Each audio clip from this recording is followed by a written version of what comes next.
Hey y'all, welcome back to my channel, y'all. Hey, happy Sunday blessings to you guys. I did go to church this morning, y'all. Hey, so I was up early and I decided to attend church. It was really, really good. I did go to Quail, and that's United Methodist Church. And I don't know if you guys have heard me talk about it or not, but I am an original member of Christ Experience, and so Quail is our sister church, which we were originally called Christ United Methodist, and we used to have a church on 17th and Kelly, which now we are inside of this church called First Church, and that's on like Fifth and something downtown. Y'all don't know the exact address, so y'all forgive me, but anyway, we've been inside that church for some years, and so they have combined that church with First Church that's there now. So my actual pastor, I don't want to say his name because I always say it wrong, but it's Josue. That is his name, so I know I pronounced it right this time, Josue.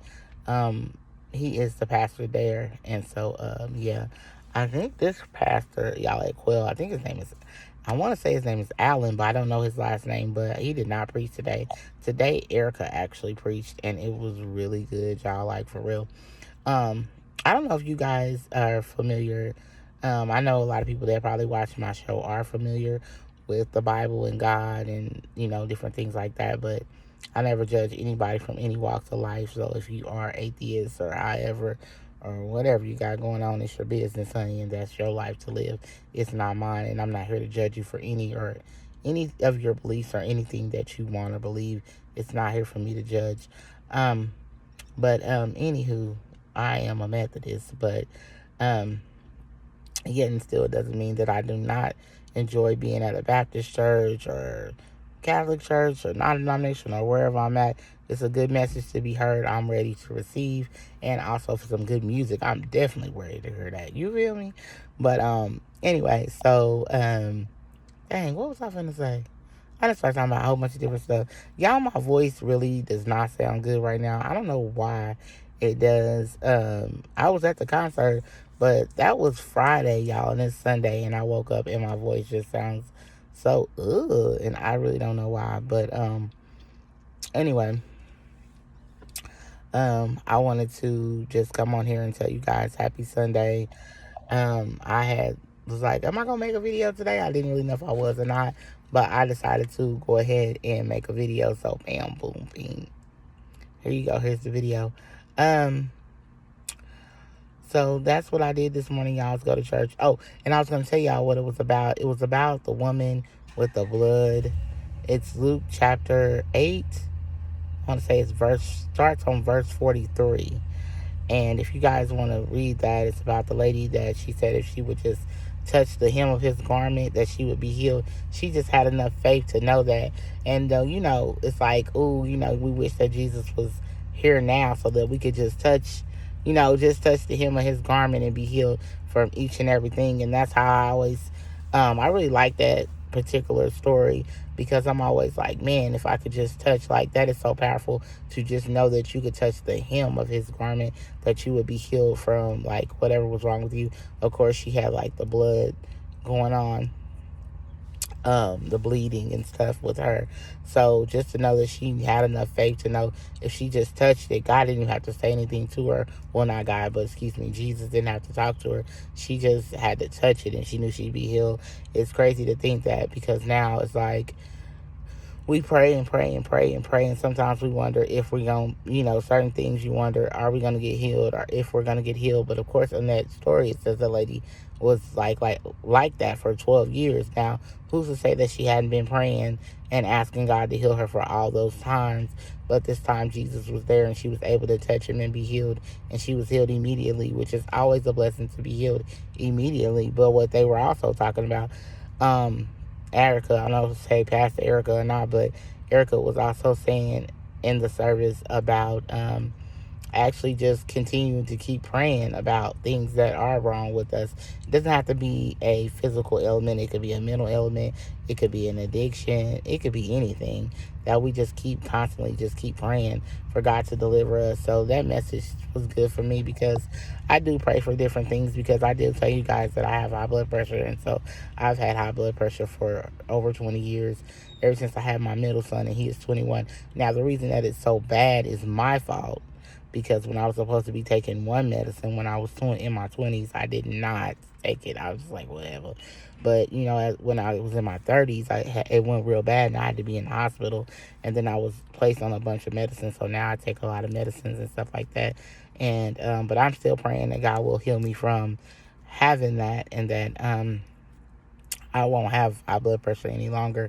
That has always been my prayer. And do I do my part? Not always, but I do try to take my medicine every day and stuff like that. Do I slip up? Do I fail? Do I mess it up? Hell yeah. I'm not finna sit up here and lie to y'all that I'm just like perfect, and no, I don't. Yes, I do. I be slipping up. I be messing up. I be fucking up. Y'all know me. If y'all been watching my channel long enough, y'all know I'll tell y'all, yeah, I fucked up. Y'all woo woo woo. I messed up. All kind of stuff. So yeah, I'm a real person. So I'm not like a fake model or mannequin or anything, but you know what I'm saying, y'all know I'm real. But anyway, the whole thing is that we have to just keep praying and just keep believing that God will heal us and heal our bodies and our minds, or whatever we got going on. Even if it's a relationship with someone, and that doesn't mean that they have to be your actual significant other. It could be just a relationship with your mom or your kids or your family, or like an old friend. Whatever it is, you just have to keep praying and believing. And if it's meant to be healed, God will heal it. If it never is healed, I have to believe that God tells us no. It's hard to believe that God would tell us no, but just like any parent that's going to tell our children no. You know what I'm saying? My kids are grown now. I've already said that about 45 times. But when my kids were younger, I did have to tell them no to certain things, but it's to protect them. And so if something is not being done the way you want it to be done, or if it's not healing, I feel like it's because God is saying no. And I believe He tells us no for a reason, even though we may not always understand it. Because you have to realize, when we're kids and we tell, I just looked up and my light is still on. I didn't turn it off last night, freak.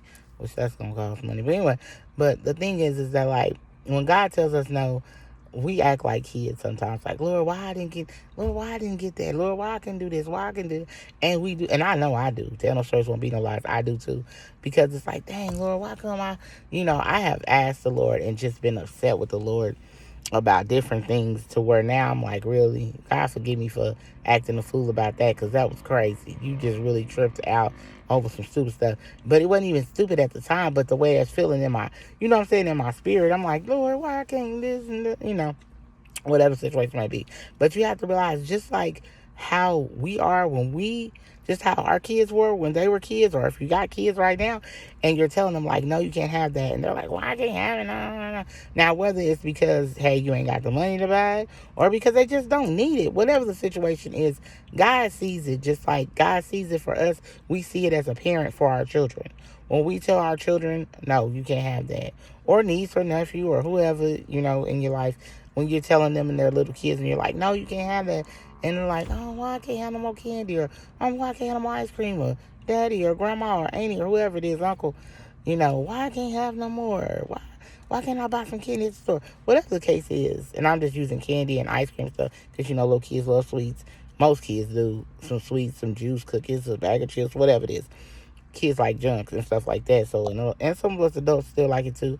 But what I'm saying is that when we tell them no, whatever the reason why we're telling them no, it's no.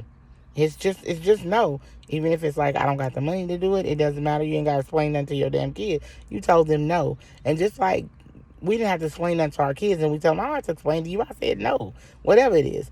The whole thing is that like God doesn't have to go back and tell us why either. And we never think about that.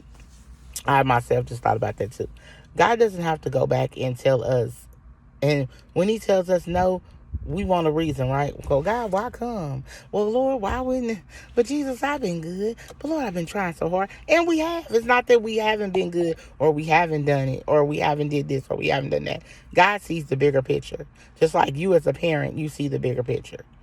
Like, okay, you already had enough candies. You don't need no more. I want another piece. You don't need no more. Sit your ass down. At least that was me. Sit your ass down and be quiet. Or you already had enough. Sit down. Or no, you ain't getting none today. You already had something earlier. Whatever the case may be, is the same thing. When we ask God to give us things and He says no to us, whatever the reason is, and we don't understand it, because we don't understand it. And sometimes we are lost. But we have to realize that God is our Father, so He sees the bigger picture behind anything and everything that goes on. Even stuff that's like so fucked up hard to get over. Like when you lose somebody you truly love and you're like, Lord, why would you take them from me? They're the only person that I had. Because maybe you was loving that person more than you was loving God. I'm using my own self as an example. Because I have had stuff taken too that I'd be like, oh my God, Lord, why would you, like that. Sometimes, and then sometimes when we love stuff more than we love God, God is going to make us have an awakening too. Like, hey, don't love nothing more than me. Because y'all know God is selfish, honey. He'll tell you, we ain't supposed to be selfish, but He's selfish. Ain't that funny? Ain't that just like a father? But He's selfish, so He wants us to love Him first. Now, He didn't say don't love nothing else, but love me first. Then love yourself, then love others. However it works out, but we have to love God first. And so what I'm saying is that when God tells us no, we have to realize He doesn't have to give us an explanation. Just like we didn't have to give our kids an explanation. So we have to realize that God is still our Father and He doesn't have to explain anything to us. So, with further ado, I'm just steady going on and on, y'all, whatever. But y'all can see I'm in the spirit today, and God really touched me, and He is not to say He's healing. He will heal me. I believe it. I have faith in it. I know the long as I have faith that God will heal it. But I know I still have to continue taking my medicine. I know I have to continue to do the things I need to do, like lose some more weight, stop eating so much junk and stuff I eat. I don't eat good like I need to all the time. Y'all will see me eat salads and stuff like that, but y'all also see me eat bullshit. Y'all also let me see y'all like, oh, y'all fucked up today. So, but yet and still what I'm saying is like, we aren't kids because we're in adults now, but we're still God's children. If that makes sense. I hope it does. I hope somebody got something from this message that I gave you guys today. This is a message that clearly came from my heart, and also a message that came from God, because I didn't plan on telling you guys all of that part. I only plan on telling you guys about what I actually heard at church, but some just told me to do a video right now, and so that video had everything in it. You feel me? Which is like, whoa. It just blew me. The fact that I just gave y'all that information. Like, God, man, it's so powerful. Like, I don't know, y'all. It's powerful, like, for real. So, but I came to give y'all that message today. So, I love you guys. Thank you guys for watching me. Thank you guys for fucking with me. Thank you guys for being here every week. Or every week, every day. Thank you guys for being here all the time when I post videos. Thank you guys for watching all of my videos. I appreciate each and every one of you guys. I'm sorry I did not give you guys, update on the concert. I'm going to end this right here and leave it on this guide note, and we're not going to put anything extra in there. I will be back tomorrow to give you guys what happened at the concert and all that kind of stuff. I will discuss that with you guys, because I know you're like, dang, you didn't even tell us about the concert. I didn't. And I didn't, and I'm sorry, y'all. But yeah, I will be back to, as y'all can see, I'm back home. Y'all see I'm in my car, so I'm back home. We did make it back from Dallas safely. Thank you, Lord. Thank you, Jesus, for that. So me and my sister did make it back home safely. I'm actually right outside of my house now, and then I'm about to go in. But I just wanted to come on and give you guys that message, and a little extra message too from the Lord, y'all. That message from the Lord for y'all. So whoever needs to hear that, I hope they heard it, and I hope it was a blessing to them. So again, Lord, y'all, thank y'all for watching me, subscribing to me. And if this is your first time watching, go watch a few more videos and decide if you want to join the family. Okay? I love each and one of you guys. See you in the next video.